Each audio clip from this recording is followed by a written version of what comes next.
Hello students, জ্ঞানজ্যোতি coaching সেন্টারের পক্ষ থেকে তোমাদের সবাইকে আরো একবার স্বাগত। তো আমি মীরা ম্যাম। আমি আজকে তোমাদের সেমিস্টার থেকে বাংলা সাবজেক্ট থেকে কিছু বৈষ্ণব পদাবলী যে আছে সেখান থেকে কিছু গুরুত্বপূর্ণ কোশ্চেন নিয়ে তোমাদের সঙ্গে আলোচনা করব, কিছু শর্ট কোশ্চেন নিয়ে।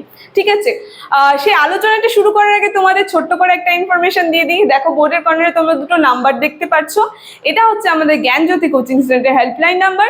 এখানে তোমাদের অনলাইনে ক্লাস করানো হয় এবং তার সঙ্গে তোমাদের নোটসও দেওয়া হয়। তোমরা যদি আমাদের সঙ্গে অনলাইন ক্লাসে যুক্ত হতে চাও এবং নোটস পেতে চাও, তাহলে এই নাম্বার দুটির সঙ্গে যোগাযোগ করো। তাহলে আমি আলোচনাটি শুরু করছি। আমি প্রশ্নগুলি তোমাদের সঙ্গে আলোচনা করব, আমি মুখে মুখে বলবো, কিন্তু তোমরা একটু খাতায় লিখে নেবে, ঠিক আছে, যাতে তোমরা পরীক্ষার আগে সেটা দেখে লিখে আসতে পারো। দেখো, প্রথমে 1 নাম্বার যে প্রশ্ন আছে, খুবই গুরুত্বপূর্ণ প্রশ্ন, যে বাংলা সাহিত্যে কোন রসকে শ্রেষ্ঠ রস বলা হয়। এখান থেকে 2 নাম্বারের প্রশ্ন এগুলো সবকটি। যদি বলি বাংলা সাহিত্যে মধুর রসকে শ্রেষ্ঠ রস বলা হয়, মধুর রসের সাধনায় ভগবান দায়িত্ব বা প্রেমিক। ভগবান দ্বৈত বা প্রেমিক, মধুর রসের সাধনায় ভক্ত নিজের অস্তিত্ব বিসর্জন দিয়ে ভগবানের সুখে নিজেকে সম্পূর্ণভাবে উৎসর্গ করে। এটা হচ্ছে মধুর রস, মানে নিজের যে সুখ শান্তি সেটা বিসর্জন দিয়ে ভগবানকে খুশি করার জন্য তিনি সবকিছু উৎসর্গ করে। হ্যাঁ, মধুর রসে শান্ত রসের কৃষ্ণনিষ্ঠা এবং দাস রসের সেবা এবং সখ্যতা আছে, সুতরাং বৈষ্ণবদের মধ্যে মধুর রস শ্রেষ্ঠ। এটা চলে গেল 1 নাম্বার প্রশ্ন। এবার 2 নাম্বারে আছে, এটা লেখো যে ভন্যিতা বলতে কি বোঝো। উত্তরটা হবে যে কবিরা তাদের কবিতার শেষে যে নিজেদের পরিচয় দেন, সেই বৈষ্ণব পদাবলীর মধ্যে সে প্রত্যেকটা পদের শেষে যে তাদের নাম থাকে সেটাকে বলা হয় বর্ণিতা। দেখবে পদগুলি যে আলোচনা হয় শেষে কবির নাম বলে দেয়, সেটাকেই বলা হয় ভন্যিতা। 3 নাম্বার প্রশ্ন, যে গৌরচন্দ্রিকা বলতে কি বোঝো। দেখো, এখানে বলেছে রাধাকৃষ্ণ বিষয়ে লীলা কীর্তনকে বিশেষ করে রস বা রসের পর্যায়ের পাল্লা পরিবেশিত হলে শ্রোতার মনে আবেগ তৈরির জন্য পাল্লারম্ভের সূচনায় অনুরূপ রসের চৈতন্য অর্থাৎ গৌরাঙ্গ বিষয়ক পদ গাইবার রীতিকেই গৌরচন্দ্রিকা বলে। এই প্রশ্নটা কিন্তু খুবই গুরুত্বপূর্ণ, ঠিক আছে। এই 4 নাম্বার প্রশ্নতে তোমরা চলে এসো। পরের প্রশ্নটি হচ্ছে অভিসার বলতে কি বোঝো। এটা 1 লাইনে হবে যে প্রিয় মিলনের উদ্দেশ্যে নায়ক বা নায়িকার সংকেত কুঞ্জভিমুখে যাত্রাকে অভিসার বলে, ঠিক আছে।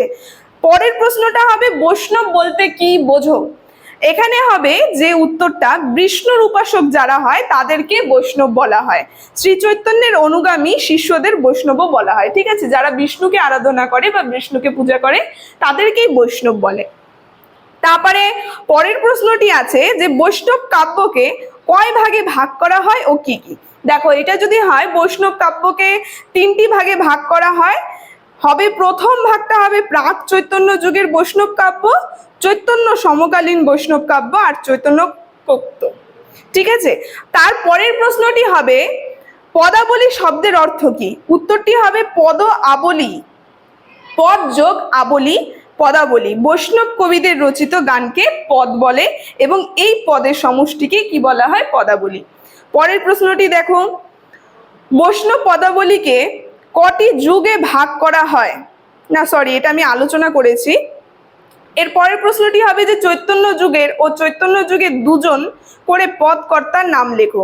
তোমরা যদি তা লেখো, চৈতন্য যুগের 2জন পদকর্তার নাম হবে বিদ্যাপতি ও চণ্ডীদাস, প্রাক চৈতন্য যুগের পদকর্তা তারা, ঠিক আছে।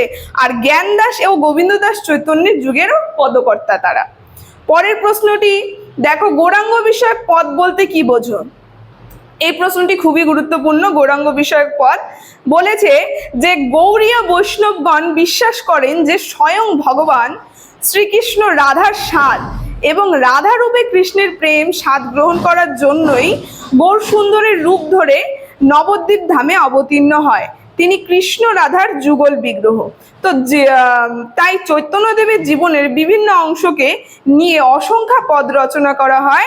তার বাল্য জীবন বলতে তার ছোটবেলার যে আছে, ঠিক আছে, তারপরে আরম্ভ থেকে শুরু করে দিব্য জীবন, তার যে দিব্য জীবন আছে, অলৌকিক ঘটনাগুলো যেগুলো আমরা জানতে পাই, সেগুলোর প্রতিফলন ঘটে বলে বৈষ্ণব পদের মধ্যে তার এগুলিকে সামগ্রিকভাবে গৌরাঙ্গ বিষয়ক পদ বলে, ঠিক আছে, তার সম্পর্কে যেগুলি থাকে।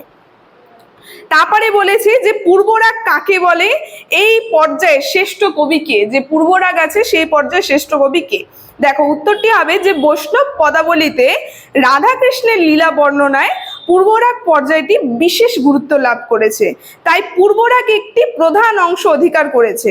এর কারণ কি বলেছে, যে কারণ হলো নায়ক নায়িকাদের মিলনের পূর্বে যে পরস্পরের প্রতি আসক্ত অনুভব করে, তাই বৈষ্ণব তত্ত্বে ভগবানের প্রতি ভক্তের আকুতি এবং ভক্তের প্রতি ভগবানের আকর্ষণ উৎপাদনে এক বিশেষ ভূমিকা গ্রহণ করেছে।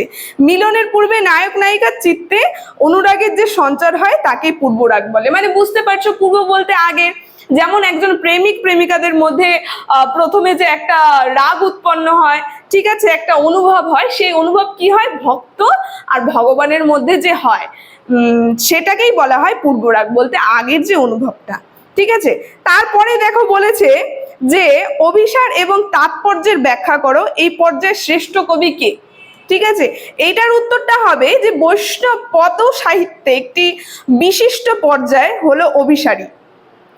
এর বিশিষ্টতা কয়েকজন কারণে, নায়ক এবং নায়িকা যখন প্রতি দুর্নিবার আকর্ষণে ছুটে চলে এবং মিলন আকাঙ্ক্ষায় তখন সে তরল সৃষ্টি করে দুকুল ব্যাপী বন্যার মতো, তাকেই সাধারণভাবে বর্ণিত করা হয়েছে। বৈষ্ণব পদকর্তারা যে অসাধারণ নৈপুণ্য প্রদর্শন করেছেন সত্যই অভিনব্য এবং তাৎপর্যপূর্ণ। তো অভিসার কথাটির অর্থ হচ্ছে নায়ক এবং নায়িকাদের প্রিয় মিলনের উদ্দেশ্যে যে অনুরাগ বশত সংকেত স্থানে যাত্রা, বলতে নায়ক আর নায়িকা যারা থাকে তারা যে যাত্রা করে সেই যাত্রাকেই বলা হয় অভিসার। ঠিক আছে, তারপরে বলেছে আর দুটো কোশ্চেন আছে, যে পরের কোশ্চেনটি হচ্ছে বলেছে ব্রজবুলি ভাষা বলতে কি বোঝো। এর উত্তরটি হবে দেখো, বৈষ্ণব পদাবলীর একটি প্রধান অংশ হচ্ছে ব্রজবুলি, একটি কৃত্রিম ভাষা রচিত বাংলার সঙ্গে কিছু কিছু মৈথিলি শব্দের সংমিশ্রণে এই কৃত্রিম ব্রজবুলি ভাষার সৃষ্টি হয়েছে। ঠিক আছে, এই বলেছে এটা বোধহয় ব্রজবুলি ভাষা ছিল প্রত্যেকটি ব্রজবুলি ভাষার বিভিন্ন ভাষায় সংমিশ্রণে গঠিত একটি মিশ্র ভাষা, সেটাকে বিশেষভাবে বৈষ্ণব কবি ভাষা বলে। এর পূর্বে হিন্দি প্রভাবিত মৈথিলি এবং তাভ্রংশ মিশ্রিত উপভাষা মাত্র, পরে ভারতবর্ষে পূর্বাসনের বিভিন্ন প্রদেশের বিভিন্ন ভাষার সঙ্গে সংমিশ্রিত হয়ে থাকে একটা নতুন রূপ পরিগ্রহ করেছিল।